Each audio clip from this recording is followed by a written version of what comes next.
And we are back one more time with another episode of The Horror Guys. That's Us. Number 211. I'm Brian. And I'm Kevin. And as usual, we've got 4 movies and a short for you. We are going to talk about them all. Well, 4 of them at least. Yeah. Yeah. What do we got this week? Well, we got some indie stuff and some mainstream stuff, indie-ish at least. We got one called Paralysis. Oh, these are all brand new, aren't they? Yeah. 22 or brand 23. Brand new movies, yeah. One called Paralysis, one called Bermuda Island, one called Nanny, and one called Hatching. Single word. It's a week of 3 out of 4 having single word titles, which I find interesting. Well, you could call Bermuda Island 70. Island, and then you'd all just have one word. Island. Then they would all be one word. And somewhere in the middle there, we're going to throw in a fun little short film. Also, those are the ones we're going to talk about here today. But if you go over to horrorbulletin.com and read our newsletter, we also talk about 1977's David Cronenberg Rabid, about a woman who's a vampire who sticks people with a needle from her armpit. Oh my. That's just weird. Yeah, it was weird. Yeah. Also weird is 1990's A Cat in the Brain. Lucio Fulci, the zombie director. Except this is like almost a true story, right? Documentary, right? Literally about him. It really is. It's so weird and interesting. I liked this so much more than I expected to. I was thinking, oh, this is going to be dumb. And it was actually kind of amusing and weird and entertaining. Yeah, very meta. Yeah, he's playing himself in his later years. This is not a documentary. No, not real, but he's playing himself, who's made all these films, and he's kind of cracking up from the stress they're having an effect on him, all this gore and horror that he's done over the years, and he starts having hallucinations, and then he meets up with a therapist who hypnotizes him and makes things worse. And yeah, it's just weird. And there's lots and lots of clips from his actual old horror movies. So yeah, that's one I'd really recommend. Yeah, it's weird. Not what I expected. Yeah. And if that's not enough for you, 4 years ago, on episode number 5, we're going way back to the beginning there, we looked at The Abominable Dr Phibes. One of my favorites. One of my favorites, yes. Yeah, that and Dr. Phibes Rises Again. First one was better, but I like the second one too. Mm-hmm. I wish they'd have made 3, 4, and 5 the way they promised. Yeah, that would have been fun. But anyway, yeah, I think that's some of my favorite work that Vincent Price has done. Yeah, it's definitely in his top 2 or 3. Yeah. And we also watched Hellraiser Judgment from 2018, which is probably in no one's top 2 or 3. It was awfully forgettable. Yeah, what was that one about? A couple cops on the chase of a killer, and the Cenobites get mixed up in it, and yeah, it's like real world meets the Cenobites, and yeah, it was just kind of a mashup and not really very good. So kind of like not all the other Hellraisers, only not as good. Not the best. Yeah. Not the best. All right, and just to let you know, the 16th issue of the Horror Bulletin Monthly is now available. That's an ebook. That's a paperback book, however you want to get it. Go over to horrorguysshop.com or Horror Guys Books. No, that's not. What?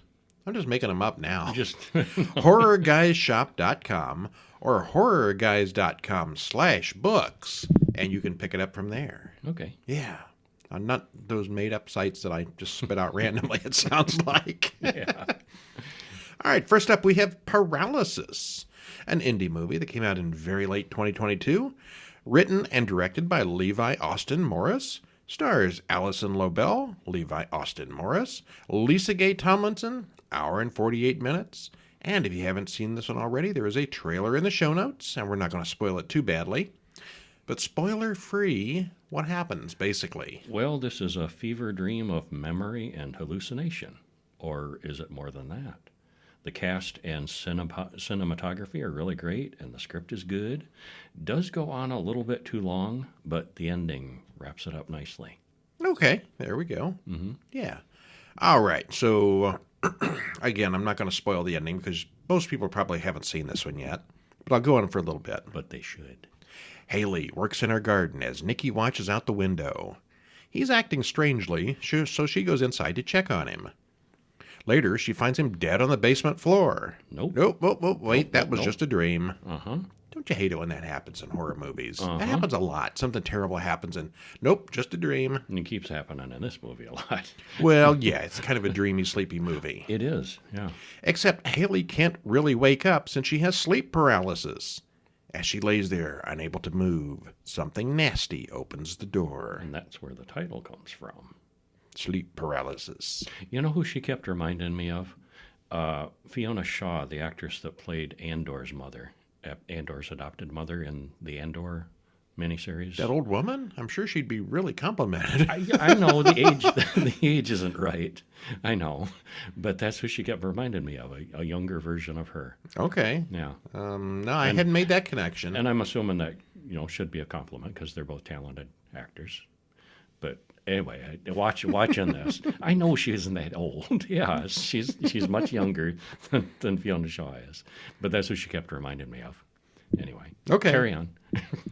Wow. I hope Alison Lobel doesn't listen to this podcast. Why? She resembles, there's an older woman out there who's a talented actress that she resembles. Is that an insult? No. Okay. Okay. Well, anyway, morning comes and everything is fine. We see that she has a bottle of pills on her nightstand. You know what that means in a horror movie. Often means they're hallucinations. Crazy, or yes. not. Yeah. Well, she has breakfast with Nikki and ignores calls from her mother. She's not just avoiding her mother, she's avoiding all her friends as well, except for Nikki, who we both immediately suspected wasn't real. We both suspected that at just about the same point. Like, is he even real? Yeah. It was the pills that gave it away. A little bit, yeah. But maybe we're wrong. Yeah. She mentions she needs to be more consistent in taking her medications and then has some kind of breakdown, hearing voices. She admits to her mother that she stopped going to her therapist and taking her medications. Her mother says, I lost Nikki the same day you did. Yep, we called it. Nikki is dead. Well, Haley takes a pill, and her apartment turns gray. Did you notice that? Yeah, that was a neat effect. She's got a very bright, nicely pretty colorful apartment, and then it gets all gray and dark. Yeah, showing how the medication affects her. Yeah, that was really well done. That was well done, yeah. She sleeps until morning without a problem, but she's clearly depressed the entire time. She eventually throws the pills in the trash before going to bed. Well, next morning, Nikki shows up again, and he's all hung over this time. She takes her brother to his room and puts him to bed. She imagines him at two places at once, but one of them he's very dead. She wakes up with sleep paralysis yet again, but Nikki comes in and talks her through it. She opens her eyes, and, there's a monster there. Should probably stop about there, shouldn't we? Yeah, probably. Yeah. Not so, yeah, is Nikki real? Is Nikki imaginary? Is Nikki a ghost? Is Nikki something else? Nikki is the writer-director. What is the monster in the closet? Is that real or something else? You'll have to watch it to find out. Yes, the character Nikki is played by writer-director Levi Austin Morris, and he is he's in this. Yeah. He does not look like an old woman from Andor. No. Neither does she. Okay, she doesn't look like an old woman. She just, her mannerisms and looks just kept reminding me of her. Well, it's got great cinematography. Everything looks good. The music is also surprisingly good for an indie film. That's one of my big gripes with indie films is they usually either play grunge music that everyone hates, or it's just totally inappropriate, completely generic crap. This was very nice. This was very good, yes. Yeah. Alison Lobel as Haley is perfect in the part. She nails it, as does everyone else in the film, and the ending is very creepy. Around the point where the character Anissa arrived, the demons went from all being in her head to maybe being a supernatural force. Maybe. It just seems like the director completely forgot about maybe them being hallucinations at that point. Or did he? Or did he, yes. It's still, yeah. My only complaint here is that it's so long. It felt like the story could have been told just as effectively in about half the time. Well, I don't know about half, but I feel like there were some stretches that could have been trimmed down a little.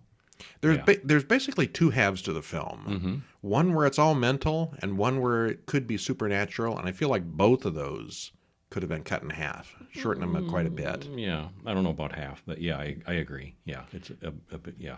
A bit of tightening there. The ending was good, Yeah, and it we was. definitely enjoyed it, but it was a long time getting to that ending. Yeah, but the ending is worth the waiting for. All right. Yeah, all in all, a thumbs up. Okay. Thumbs up. Yeah. What's next? Bermuda Island, a brand new one, 2023 even. It's only January and it's already out. I'm not sure. Paralysis might have been 2023 too. I didn't look that closely at the date, but it was early January when we heard about it. Yeah, and then sometimes the release dates get to, especially with indie stuff, it'll be out there for a while and kind of making rounds on, Actually, you're right. Paralysis festivals, was definitely a 2022. festivals and things like that. Yeah. So sometimes it's a little bit gray with. I saw a thing about all the awards it had won throughout 2022, so it's not that new. And then it officially gets released. This one, Bermuda Island, releases on January 20th. Today. We previewed it. We did. Yeah. Directed by Adam Worth, written by Michael Mayhall, Sonny Mahal, Robert Thompson, stars Tom Sizemore, Noel Guglielmi, John Wells, and Sarah French, hour and 25 minutes. And right now I'm just going to snicker at the stars, Tom Sizemore. Granted, he is the biggest name probably in it. Well, we've seen this with a couple of. There are certain indie directors that send us their stuff fairly regularly. Mm-hmm. This group here tends to have Tom Sizemore and some of the other actors, Robert Lizardo in it quite a bit in his movies. And I noticed the last 2 or 3 of them had Tom Sizemore. He had like a 5-minute role, But top billing. Yeah. and some of the other films. And not that he's not good. He's always natural in the roles that he takes. But yeah, he's pretty small in this. One of the other directors that we deal with quite a bit always casts Mel Novak in his movies, and he's got like maybe a 3-minute role. Oh, and that always gets me too because I think he's so good. And Mel Novak, there's no Mel in this one. No, different not group. in this one, but yeah, Tom Sizemore. Yeah. Needs more Tom. It did in this case. Yeah. Spoiler free. It's fast-moving and entertaining with a nice-looking island location. It would be a great place to vacation, except for some complications that develop. The acting is all decent, the script is good, and the horror effects are well done. Mm-hmm. What happens? Well, a couple of guys want to talk to Diego about buying guns. And turns out, surprise, it's a police sting. And there's a shootout. A bunch of people get shot. Diego gets caught. Credits roll. And we get some reports about a hurricane coming. There's a, quote, Karen in the airport checkout line. Things are going too slow for her limited patience. So we get to meet various characters in the airport, the lobby, the staff, and the passengers. After weather-related delays, the people board. And the weather's fine there, but the storm is coming. Diego and a whole bunch of FBI agents are also boarding the plane. And the flight is bound for Puerto Rico. Steward Jonas talks to several more people as they board the plane. That's Tom Sizemore. And before they get far, Diego has lifted a handcuff key from one of the agents. They're kind of sloppy agents. They are, yes. Yeah. They hit rough weather during the flight. Diego gets loose, shoots most of the FBI agents before the air marshal shoots him. And Jonas also gets shot and killed. So there's some characters that we lose even before things happen to the plane. Well, the tower reports there's no bad weather anywhere near the airplane, which is getting tossed around by this hurricane thunderstorm. And the plane is struck by lightning and goes down in the ocean. Well, the next morning, it's bright and sunny. Many of the passengers make it to the island. It's midnight. Is one of the guy's names. He's kind of a Ren Fair goth-looking guy who's in the music industry. And he cries that he's got makeup in his eyes as he wades out of the ocean. It was kind of funny. So there's actually quite a bit of dark humor on this. Oh, yeah, definitely. Yeah. And it's a beautiful tropical island, but the people go exploring and trying to figure out where they are. Doesn't seem to be anybody else there, any civilization, no nothing. Well, they find a crashed sailboat. I thought that was going to go somewhere, and it didn't. And it didn't. No, yeah. They never mentioned that again. I guess it was too much of a wreck to recover or try to use. They have no food. One guy tries to drink ocean water, and they have to tell him, no, don't do that. One group gets together to build a shelter, and the other one starts looking for food.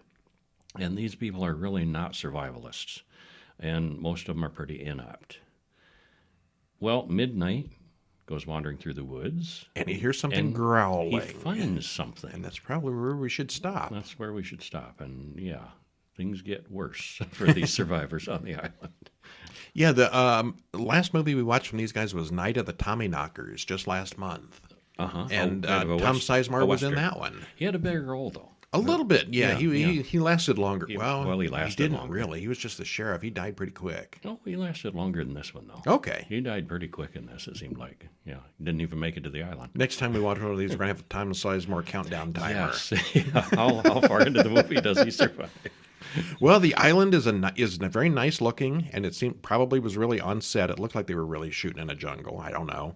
The creatures are well done, the characters are interesting and distinctive, and it doesn't slow down long enough to get boring. Yeah, it's pretty much one thing after another. They get the introductions, and then they get right to it. Yeah, there's no pauses with this one. Yeah.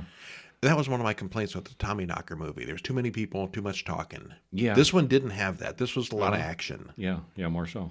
Yeah. Yeah, again, I complained here about Tom Sizemore gets top billing and doesn't even live long enough to see the plane crash. It's like maybe he had an hour to film that day. Maybe. I don't know. Yeah, I don't know. But at least you get to see your big stars in it sometimes. Yeah. The ending is a little bit abrupt here, and we didn't really see it coming until the end. But overall, we definitely did like this one. Yeah, overall thumbs up. Yeah. A lot of fun. Could recommend. Short film time. The Door. Also from 2023. And this is a Chinese one, yes? Yes. Yes. Written and directed by Hitong Zhang. Stars Liu Shilin Sang, Jiliang Li, and Ping Sang. 12 minutes and 7 seconds, and you can watch this one entirely on YouTube. What happens? Well, a man watches a zombie movie. Uh-oh. It's not a zombie movie. It's police footage of a zombie outbreak. And Officer Liu is the only one who got out alive.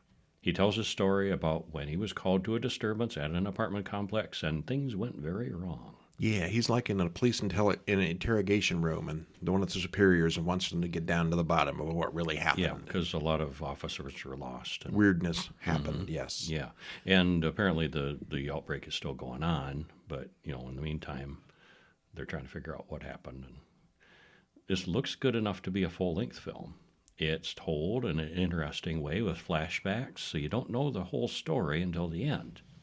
And it's made in China, so it's just foreign enough that you don't always quite understand the police procedural side of things, which made it interesting. There's some Chinese rap music at the end that's something else. That was just weird. That was, kind of out of the blue. Here we got this rapper now who will sing for us. I made a disparaging comment about grunge music a little while ago, but, Chinese rap, that's up there too. Well, it was something. It was weird, yeah. But, it was a really good one. It was good. Subtitled too. So, I was surprised how good that one looked. Really well done visuals. It was. All right. What do we have next? Nanny from 2022. Very new. Written and directed by Nikyatu Jozu. Stars Anna Diop, Michelle Monaghan, Cinqua Walls. Hour and 39 minutes. And there's a trailer on YouTube.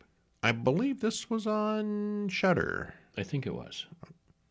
If I recall. Or maybe Prime. I think it was Prime. It was Prime. Yeah, Yes, okay. yes. Spoiler-free what happens. A beautifully filmed story of an African immigrant pursuing the American dream, which sounds happy and cheerful and, it's not so much. It could have been. There's happy moments. It's a precarious situation that she ends up in, working as a nanny, complicated by difficult parents of the child, and a child of her own is still in Africa. And there might be a ghost or two here. Maybe. The horror is kind of low-key, but it's pretty good. Yeah, this is definitely one of your more subtle horror movies. It is. There's no monster exactly. Just this weird situation. Yeah. Maybe.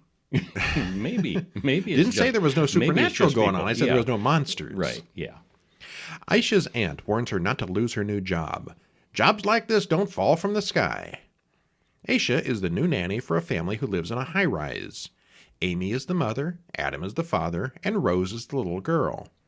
Aisha even gets a room of her own for overnights. It's a very nice place, and it's clear that Amy is obsessively organized. Well, I wish our refrigerator was that clean. That's something, yeah.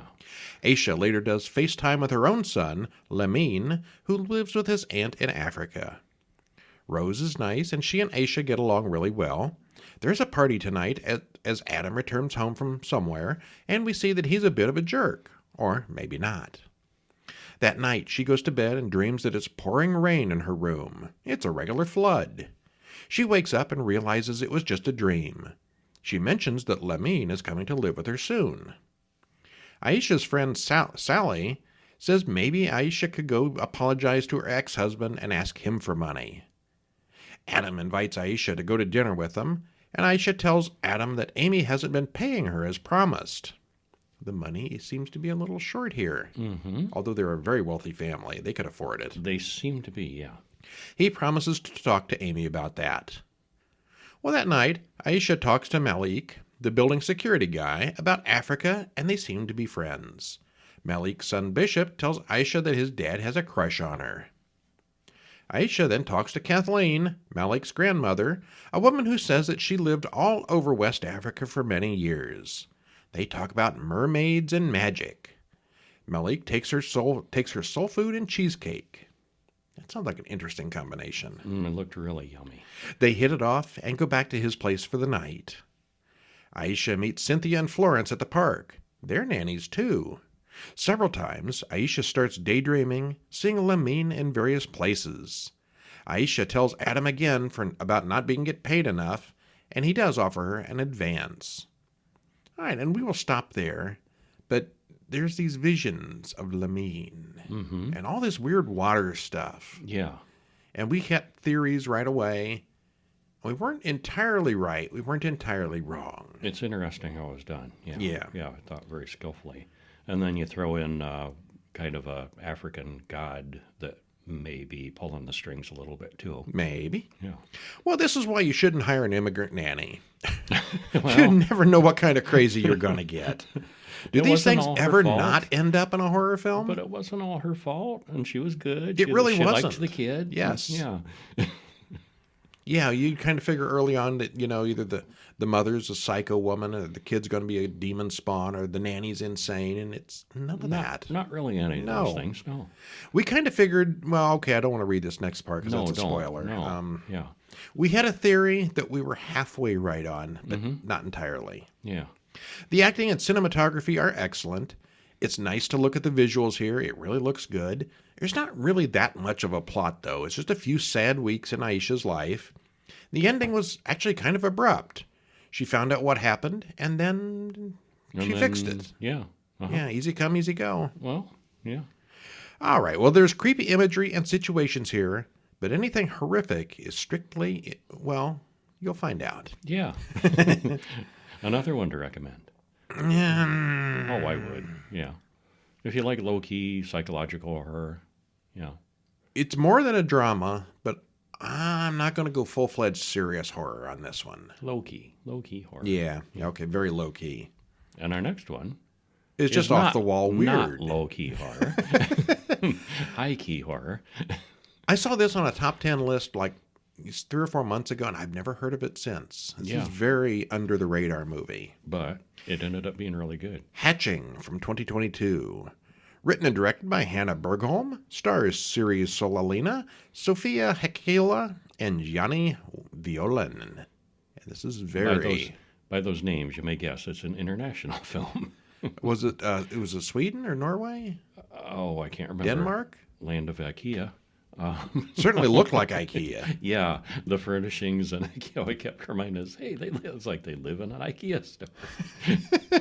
I can't remember specifically which country it was. Well, the practical effects are really well done in this one, with lots of body horror. It's a creepy story of a little thing escalating far out of control. It's subtitled, but well worth the read. Yeah, it was. Yeah, and that what you just said, everything looked like it was made from an IKEA store. Everything is clean and sharp and angled and spotless. And then there's all this bloody body horror mixed in with it. Finland and Sweden. All right, there you go. Released in Finland first. Oh, yeah, So- the language is Finnish that they're speaking. All right.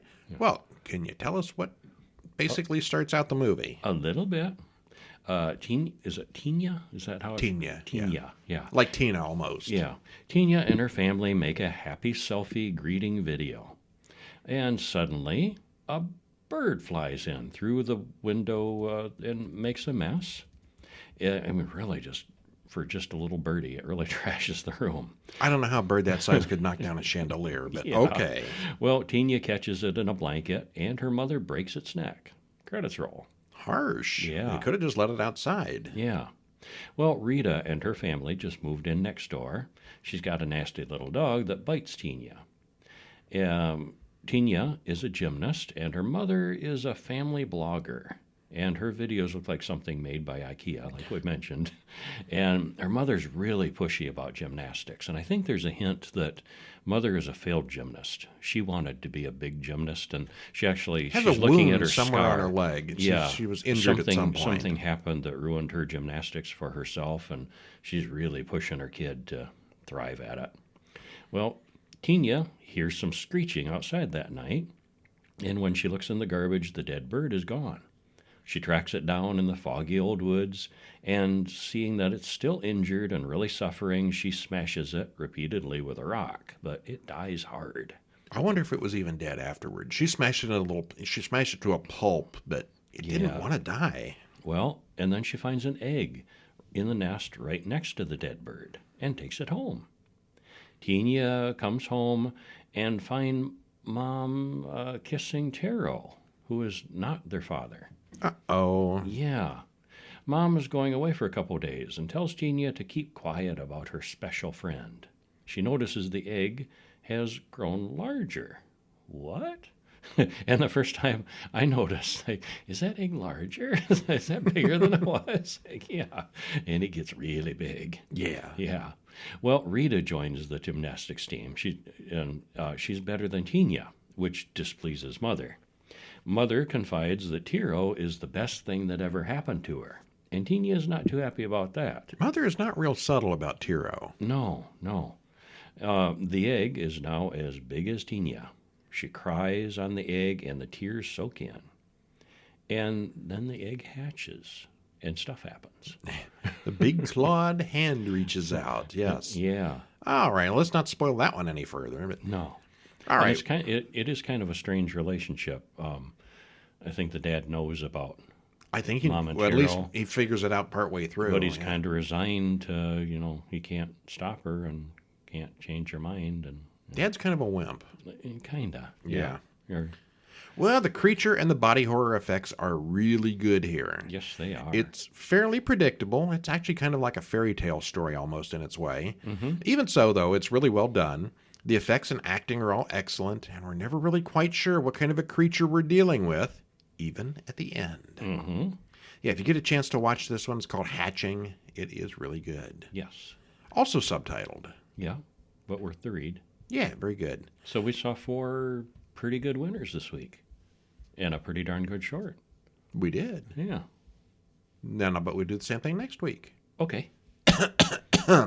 Oh, Do you feel all right? Are you feeling like a disease is setting foothold in It could be an infection, a contagious? It could be the plague. An Andromeda strain, a contagion.